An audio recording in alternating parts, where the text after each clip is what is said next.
नमस्कार. मी जयश्री देशकुलकर्णी. शब्दांच्या पाऊलवाटा ह्या माझ्या यूट्यूब चॅनलवरती मी माझी स्वलिखित कथा सादर करीत आहे. कथेचं नाव आहे लग्न पाहावं जुळवून. आमचं पूर्वीचं BSNL ऑफिस म्हणजे बायकांची भाजी मंडईच बरं का. असं म्हणण्याचं कारण म्हणजे फोनवर काय किंवा प्रत्यक्षात बायकांच्या घोळक्यात काय इतका गलका चालू असायचा की बस, त्यांचा तो चिवचिवाट एखाद्या भाजी मंडईपेक्षा काही कमी नव्हता. घरातल्या कटकटी, वाद, नव्या पदार्थाच्या रेसिपी, साड्या, ड्रेस, दागिने ह्यांच्या पारंपरिक वैशिष्ट्यापासून ते नवीन ट्रेंडपर्यंत, तसेच प्रवास वर्णनापासून ते राजकारणापर्यंत प्रत्येक गोष्टीवरती चर्चा चालू असायच्या. मग लग्नाळू मुला-मुलींच्या स्थळांच्या चर्चा त्यातून कशा वर्ज्य होतील बरं? अमक्याचा चुलत भाऊ लग्नाचा आहे, तमक्याची मावस बहीण लग्नाची आहे, कोणा मैत्रिणीचा मुलगा किंवा मुलगी लग्नाची आहे, ही बोलणी चालू असायची. सुरुवातीला या गलक्यात मला अगदी गरगरायला व्हायचं, पण नंतर मी पण त्याचा एक भाग बनले बरं का. असंच या बोलण्यातून माझ्या भाचीचं मैत्रिणीच्या भाच्याशी लग्न जुळून गेलं. लग्नानंतरही दोघं एकमेकांना अनुरूप अशीच राहिली. छान सुरळीतपणे संसार सुरू झाला. ऑफिसच्या बायकांच्या या कंपूत राहून मी पण एक भोचक भवानी बनले. नसत्या उठाठेवी करायची सवयच लागली. एक लग्न जुळवलं काय आणि मी स्वतःला त्यातला मुरंबा समजायला लागले. समाजसेवेचं भूत जणू माझ्यावर सवार झालं. मी लग्नाळू मुलामुलींची माहिती काढून गरजू लोकांना पुरवायला सुरुवात केली आणि माझं ऑफिस सुरू केलं. त्याचं नाव ठेवलं रेशीम गाठी. माझ्या नवऱ्याच्या भाषेमध्ये लष्करच्या भाकऱ्या भाजायला सुरुवात केली. कुणी म्हणायचं, अहो, आम्हाला चांगली शिकलेली, दिसायला सुंदर, गृहकृत्य दक्ष, नोकरी करणारी, सुस्वभावी मुलगी सून म्हणून हवी हो. मनात यायचं, यांना म्हणावं, कुणी कामधेनूच तुमच्या मुलासाठी शोधायला हवी, तिच्यातसुद्धा तुम्हाला खोट दिसेल. किंवा देवाला अशा मुली तयार करणारा कारखाना सुरू कर म्हणून गळ घालायला हवी. पण वरतोंडी मी म्हणायची, काही हरकत नाही, तशी मुलगी पाहण्यात आले ना तर नक्की सुचवेन बरं का. तर मी अशी 8-10 लग्न जुळवली. दिवस बदलत होते. मुलीकडचे लोक म्हणू लागले, आमची मुलगी खूप गुणाची आहे हो, तिला कसा राजबिंडा नवरा हवा आणि बाई त्याच्यावर जबाबदाऱ्या नसाव्यात. एकुलता एक आणि स्वतःचा फ्लॅट असलेला असेल तर उत्तमच. मनात यायचं, यांना विचारावं, का हो, तुमच्या वयाच्या कितव्या वर्षी फ्लॅट झाला तुमचा? 26-27 वर्षाच्या मुलाकडून स्वतःचा फ्लॅट अपेक्षित करणार, तेव्हा भुईसपाट झालेला तो मुलगा लग्नाला कसा उभारणार? हल्ली तर अजूनच दिवस बदलले आहेत.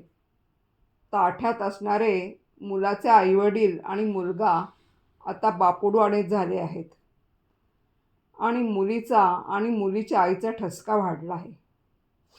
मुलांच्या अपेक्षा हल्ली मुलींच्या आणि त्यांच्या आईच्या अपेक्षा जास्ती हो. एका मुलीला साजेसं स्थळ सुचवलं. मुलगा इंजिनियर, कंपनीत मोठ्या पोस्टवर, घरची परिस्थिती छान, सगळं जमून येत आहे म्हटल्यावर मुलगी म्हणाली, मला ना बाई मुलगा असा हवा आहे की जो उंच पाहिजे. मी मनात हसले आणि गप्प बसले. एक ओळखीची मुलगी अमेरिकेत MS करून भारतात परत आलेली. तिला अमेरिकेतल्या मुलाचे स्थळ सुचवले तर म्हणाली, मला परत नाही अमेरिकेत जायचं, तिथं ना सगळी घरकामं आपल्याला करावी लागतात, इथं कशा कामाला बायका मिळतात. झालं. मर्चंट नेव्हीमधल्या एका चांगल्या सुशिक्षित सुसंस्कृत मुलाचे स्थळ मैत्रिणीच्या एका मुलीला सुचवले. स्वतः जाड, दिसायला बेताची असणारी ती मुलगी मुलाचा फोटो पाहून म्हणते कशी, मला ह्याच्यापेक्षा ना देखणा गोरा नवरा हवा बाई. तर दुसऱ्या एका मुलीची आई म्हणाली, आमच्या तनूला बाई 6-6 महिने बोटीवर असणारा नवरा नको.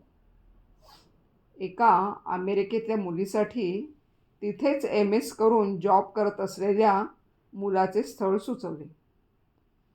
सुरुवातीला हो म्हणालेली मुलगी त्या मुलाची भेट झाल्यावर म्हणाली, नको बाई, त्याने शिक्षणासाठी घेतलेले लोन तो फेडणार आणि मी काय घर खर्च चालवायचा होय, आणि अजूनही त्याचे ग्रीन कार्ड पण आलेले नाही. एक मुलगी घटस्फोटीत, तिला एक 2 वर्षाची मुलगी बरं का, पण मुलाला पहिल्या बायकोपासूनचं काही मूलबाळ नको अशी तिची अट. काय म्हणायचं या मुलीला. आजकाल मुलींना नव्याने बिझनेसमध्ये पाऊल टाकलेला मुलगा नको, शेती करणारा नको, शहरातला हवा. आजकालच्या मुलींच्या एक एक अपेक्षा ऐकून मी गप्पगारच होते. त्यांना काही गोष्टी समजून सांगायला जावं तर ऐकून घेण्याची मानसिकता नसते. मुलींच्यापेक्षा मुलंच बिचारी वाटायला लागतात. आणि काही लग्न जुळून आली तर मुली लग्नानंतरनं आईवडिलांना आधी घरी आणून ठेवतात. मुलं बिचारी बायकोसाठी स्वतःच्या आईवडिलांना दूर ठेवतात. आता तर बहुतेक प्रेमविवाहच होतात. तरीसुद्धा असं असलं तरी मी 4-5 लग्न जुळवली आणि आता ह्याचे परिणाम पण भोगत असते. मी काय स्थळ सुचवण्याचं काम करणार हो, तरीही बाकीच्या बाबतीत लोक मलाच दोषी पकडतात. एकदा एक सासू मला एका समारंभात भेटली. मी तिला पाहून स्मित हास्य केलं, तर तोंड वाकडं करत तावातावानं म्हणाली, तुम्ही म्हणाला होता मुलीला स्वयंपाक येतो, पण आमच्या सुनेने ना पुरणपोळी करताना पुरीला लागते तशी घट्ट कणिक भिजवली आणि तांदळाची पिठी पुरणात घातली. कप्पाळ माझं, असली पोरगी आमच्या माथी मारली. असा काही बाका प्रसंग बायकोवर येत आहे म्हटलं की माझा नवरा मला एकटं पाठवून तिथून हळूच पळ काढतो. तसा तो मला त्या तोफेच्या तोंडी देऊन पसार झाला. एकदा एका मुलीची आई मॉलमध्ये मला भेटली. म्हणजे मागून येऊन तिनेच माझ्या खांद्यावर हात ठेवला. जवळ उभ्या असलेल्या नवऱ्याच्या हातात तिने रागाने सगळ्या पिशव्या कोंबल्या आणि माझ्याकडे मोर्चा वळवत म्हणाली, अगं बाये, माझ्या मुलीच्या संसाराचं पार वाटोळ केलंस. लग्नाला 5 वर्ष झाली, मूलबाळ नाही, त्या मुलातच दोष निघाला. आता ह्या गोष्टी काय लग्नाच्या आधी कळतात का हो? पण इथे प्रत्येकजण आपल्या दोषाचं खापर कोणावर तरी फोडायलाच बघत असतो. तसे मधून काही छान संसार सुरू असलेल्या लोकांचे फोन पण येतात बरं का, पण ते विरळच. कारण लोकांना चांगल्या गोष्टीमध्ये इतरांना भागीदार करून घ्यायचे नसते. असो, एकदा एका लग्न समारंभाला मी छान नटून थटून गेले होते. सुंदर हेअरस्टाईल केली होती, पैठणी परिधान केली होती, दागिने चढवले होते, हे काही वेगळं सांगायलाच नको. माझं सुंदर दिसणारं रूपडं पाहून नवरा माझ्या आसपासच होता. अशीच एक सासू आली मागून. मी कोणाशी तरी बोलण्यात गुंतले होते. तिने माझ्या हेअरस्टाईलचा बुचडाच धरला की सगळी हेअरस्टाईल विस्कटली आणि केस मोकळे झाले. लोक माझ्यापासून दूर निघून गेले.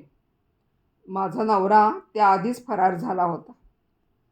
तिने हू म्हणून नाक मुरडले आणि म्हणाली, अगं बाई, तू कोण जुईली माझ्या मुलीसाठी शोधलीस ना, पण बाभळ निघाली गं, बाभळ. काही म्हणून नाजूक भावना नाहीत तिच्याजवळ.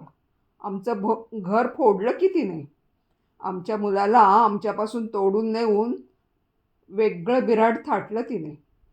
मी त्या बाईशी सुसंवाद साधण्याचा प्रयत्न करत होते, पण ती फणकाऱ्यांनी निघून गेली. घरात आमच्या दोघांच्या मध्ये वाद वाढत चालले होते. माझा नवरा पळपुटा असला तरी मला घरकामात छान मदत करत असतो.